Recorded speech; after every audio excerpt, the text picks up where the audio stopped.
The exploration of Pluto has been a long and winding journey, marked by dramatic discoveries that continually reshape our understanding of the outer reaches of the solar system. From its initial discovery to its controversial reclassification as a dwarf planet, Pluto has been at the center of debates in both the scientific community and popular culture.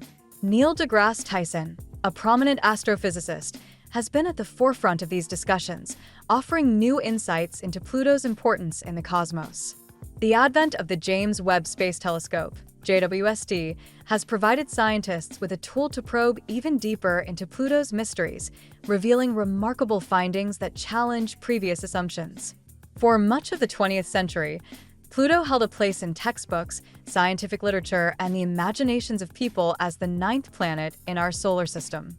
Discovered in 1930 by Clyde Tombaugh at the Lowell Observatory, Pluto was initially welcomed into the family of planets, despite its small size and distant location. At the time of its discovery, Pluto was considered an intriguing oddity, as it was the farthest known object in the solar system and seemed to represent the outermost frontier of our planetary knowledge. Pluto's status as a planet remained largely unquestioned for many decades, even though astronomers began to notice its peculiar orbit and its small size, which distinguished it from other planets like Earth and Jupiter.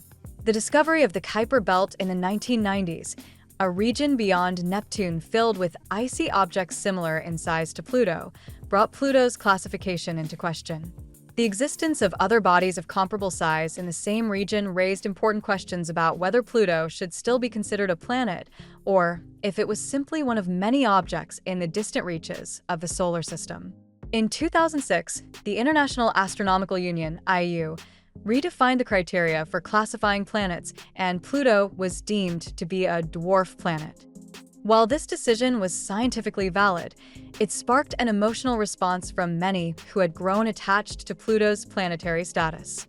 Neil deGrasse Tyson, who played a key role in popularizing the reclassification, explained that Pluto's inability to clear its orbital path of other debris and its small size meant it could not meet the updated criteria for full planet status. While some continue to dispute this reclassification, Pluto's status remains as a dwarf planet, and its journey from planet to dwarf planet remains a topic of ongoing debate. In 2006, even as Pluto's classification was being redefined, NASA launched the New Horizons mission, which would forever change how we understood the distant dwarf planet. After a journey of more than 9 years and 3 billion miles, New Horizons finally arrived at Pluto in July 2015. The spacecraft provided the first detailed images and data from Pluto and its moons, revolutionizing our understanding of this remote world. One of the most captivating discoveries made by New Horizons was the identification of a massive, heart-shaped feature on Pluto's surface, known as Sputnik Planitia. This nitrogen ice plain is one of the largest known in the solar system and provides clear evidence of active geological processes on Pluto. Contrary to previous assumptions that Pluto was a cold, inactive world, these observations revealed that the dwarf planet is far more dynamic than scientists had imagined. Beyond the surface features, New Horizons also helps scientists understand Pluto's atmosphere, which is thin but active. The spacecraft detected traces of methane, carbon monoxide, and nitrogen in the atmosphere, which changes with Pluto's seasons. As the dwarf planet travels in its elliptical orbit, its atmosphere expands and contracts, illustrating the complex interactions between Pluto's surface and its atmosphere.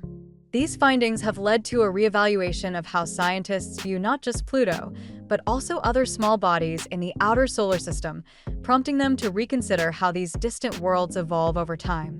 While New Horizons provided the first up-close look at Pluto, the James Webb Space Telescope, JWST, represents a new era in astronomical exploration. Launched in 2021, JWST is an infrared telescope that allows scientists to peer deeper into space than ever before. This groundbreaking observatory has the ability to examine objects that are too faint and distant to be studied with optical telescopes, including the icy worlds at the edges of the solar system. JWST's ability to detect infrared radiation is especially important when studying distant objects like Pluto, which is far too cold and distant for optical telescopes to capture in detail. Using infrared technology, JWST can analyze Pluto's surface and atmosphere with unprecedented clarity, studying the chemical composition, temperature variations, and the distribution of volatile compounds on the planet. These capabilities are providing a more nuanced understanding of Pluto, offering new insights into its geophysical properties, its atmosphere's behavior, and the potential for subsurface oceans. One of the most significant advantages of JWST over previous telescopes is its ability to study Pluto over time, observing how its surface and atmosphere change with seasonal cycles. As Pluto's orbit brings it closer to and farther from the Sun, its atmospheric conditions shift, causing the surface to change in response. With JWST's advanced infrared technology, scientists can track these fluctuations in real time, gaining a more detailed picture of Pluto's complex environment and the forces at play in shaping this faraway world. One of the most exciting discoveries in the exploration of Pluto is the hypothesis that a subsurface ocean may exist beneath its icy crust. The data collected by New Horizons suggested that beneath the nitrogen ice of Sputnik Planitia, Pluto may harbor a liquid ocean, kept warm by tidal forces from its moons and the radioactive decay of materials within Pluto's interior. This theory has been further supported by gravitational data that indicates a layer of liquid water beneath the surface. If Pluto does indeed have a subsurface ocean, it could place the dwarf planet in the category of ocean worlds, alongside moons like Europa and Enceladus, which are also believed to harbor subsurface oceans. The discovery of a liquid ocean on Pluto would have profound implications for our understanding of habitability in the solar system. The presence of liquid water on such a distant and cold world suggests that other similarly small and icy bodies in the outer solar system could also have conditions conducive to life. Neil deGrasse Tyson has emphasized that the discovery of a subsurface ocean would challenge our traditional notions of what constitutes a habitable environment. Instead of focusing solely on Earth-like conditions, scientists may begin to broaden their search for life to include planets and moons that may not resemble Earth at all but still possess the essential ingredients for life. The presence of organic compounds, along with the right conditions for liquid water, could make Pluto a prime candidate for future studies on extraterrestrial life. Pluto's moons, particularly its largest moon Charon, are integral to understanding the dynamics of the Pluto system. Unlike Earth's moon, which orbits around Earth, Pluto and Charon orbit a common center of mass located outside of Pluto itself, creating a unique binary system. This orbital relationship has intrigued scientists, as it suggests a level of interaction between Pluto and Charon that may influence geological activity on both bodies. Charon itself is a fascinating object, with geological features that suggest a history of tectonic and possibly cryovolcanic activity. The largest dark region on Charon, known as Mordor, is a significant feature that has sparked debates about the moon's geological processes. This area appears to have been created by the release of internal materials, possibly from a subsurface ocean, which suggests that Charon may have experienced an episode of internal heating or volcanic activity in its past. In addition to Charon, Pluto has several smaller moons, including Nix, Hydra, Kerberos, and Styx. These moons are irregularly shaped, with surface features indicative of impact cratering. Their unusual orbits suggest that they may have been captured by Pluto's gravity during the early solar system or are remnants of a larger object that collided with Pluto. The study of these moons, especially in the context of Pluto's overall system, can provide important insights into the processes that shape small celestial bodies and the formation of natural satellite systems in the outer solar system. The James Webb Space Telescope, with its cutting-edge capabilities, represents a significant leap forward in our ability to study distant objects like Pluto. While earlier missions like New Horizons provided crucial data about Pluto's surface and moons, JWST's infrared sensitivity offers the opportunity for a more detailed, in-depth exploration. The telescope's ability to observe distant, faint objects in the infrared spectrum opens up new avenues for studying Pluto's surface and atmosphere, including detecting chemical compounds and temperature variations that are not visible to optical telescopes.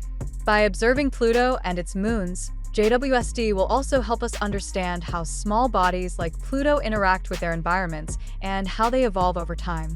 This is especially important in the case of Pluto, whose elliptical orbit brings it closer to the Sun, and then further away, creating significant seasonal changes on its surface. JWST's ability to monitor these changes in real time will provide valuable data on how celestial bodies react to shifts in their environment, potentially revealing new insights into the evolution of the outer solar system. Furthermore, the advanced infrared observations from JWST could confirm or challenge the hypothesis of a subsurface ocean on Pluto. By detecting heat signatures or changes in Pluto's icy surface, scientists can better understand the internal dynamics of this distant world and assess its potential for harboring life. JWST's contributions will not only further our understanding of Pluto, but could also pave the way for future missions to other distant bodies in the outer solar system, expanding our exploration of the farthest reaches of space. As the data from JWST and New Horizons continue to pour in, the future of Pluto exploration is looking brighter than ever. Scientists are eager to expand on these findings, and future missions may include orbiters, landers, or even sample return missions that could bring pieces of Pluto back to Earth for further study. These missions could provide unprecedented detail about Pluto's surface, atmosphere, and potential subsurface oceans, offering insights into how such distant bodies form and evolve over time. One exciting possibility is the prospect of sending a spacecraft to land on Pluto's surface, an endeavor that would be both challenging and rewarding. The technology required to land a spacecraft on Pluto is still being developed, but advancements in robotics and artificial intelligence are making it more feasible than ever. Such a mission would allow scientists to analyze the surface up close, study geological formations, and search for signs of organic compounds that could hint at the potential for life. As we look toward the future of Pluto exploration, the discoveries made by JWST and New Horizons are just the beginning. With each new piece of data, we move closer to unraveling the mysteries of this distant world and gaining a better understanding of the vast and varied environments that exist throughout our solar system. Whether or not Pluto harbors life, its exploration is a testament to humanity's ongoing quest for knowledge and our desire to push the boundaries of space exploration. Thank you so much for watching. Please subscribe to my channel. Share this video and don't forget to hit the like button.